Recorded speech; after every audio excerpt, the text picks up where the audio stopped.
I used to go to this beautiful church in Porterville, California. It was called Gospel Lighthouse. And one night we had a service, an evening service, and during praise and worship, one of the ladies who used to sit in the front, she was handicapped. She had a walker. She began to speak in tongues and do sign language. And she's never done sign language in her life.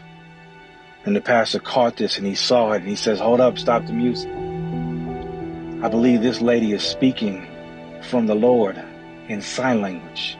Does anybody in here know how to interpret in sign language?" And a young lady stood up from another row and she said, "I believe I do. I know how to speak sign language. I can interpret." And she began to interpret and prophesy over each person. And by the time it got to me, there was a young man that was standing next to me. You see, we were both in the same foster home. He was considered my foster brother. And he was laughing because he thought it was funny because he didn't understand what was going on. But I did. I knew. And I didn't think it was funny. Matter of fact, I was scared. And when the lady came to me and began to prophesy, the Lord began to speak and he said that one day I would be a leader, a pastor, a minister. And everybody in there was clapping and they were happy. But I wasn't. I began to get angry. You see, I was mad because I said, "God, how can you plan out my life? How can you dictate what I'm going to do without my say?" I wanted my own plans. I had my own ideas. And so I began to run just like Jonah. I ran from God as much and as far and as fast as possible. I wanted no part of what he had for me. I wanted to be an NFL football player. I wanted to be a successful person, to be rich so I can get my family out of our situation that we were in. I was in a cycle and I was tired of it. So I thought I could control my own destiny. And don't you know that just like that dude from the Bible, I was in the belly of a whale. My life stunk. Man, it was bad. You see, I thought I could control my own relationships. Who I date, who I be with, who I'm friends with, the type of jobs I take, the businesses I make.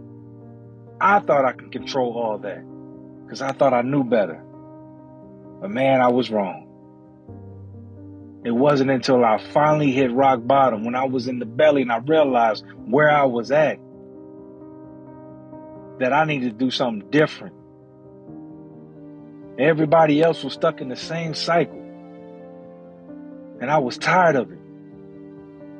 I wanted out. So finally, I did what David did. I asked God. I said, "God, I'm tired of running. I'm done.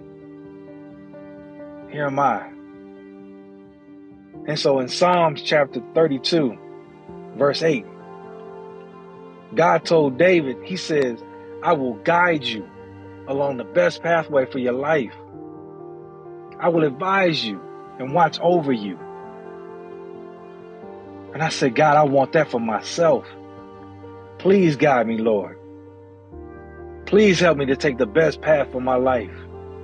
Please advise me, Lord, and watch over me." How many of y'all know you got to ask God? You got to allow him to do this. Remember, if you're asking, allow him to do this. And watch what happens. Psalms chapter 5, verse 8. David said, "Lead me into the right path, O Lord. Make your way plain for me to follow."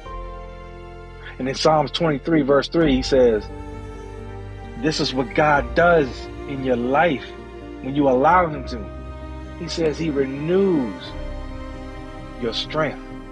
He guides you along right paths, bringing honor to his name. Now I know it says my or your, But I want you to refer to yourself when you read that scripture.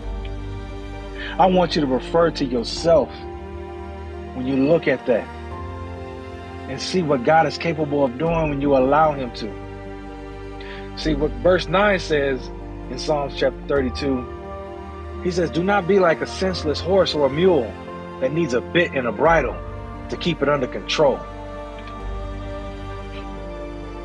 Don't do what I did, thinking you can do your own thing. Don't do what I did, thinking that you know what's better for yourself, better than the creator, better than the author, the one who ordained all the days of your life and already planned it out for you to bring him glory. Don't do what I did.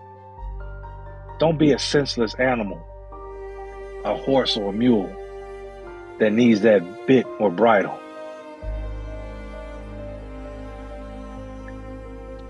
Do it God's way.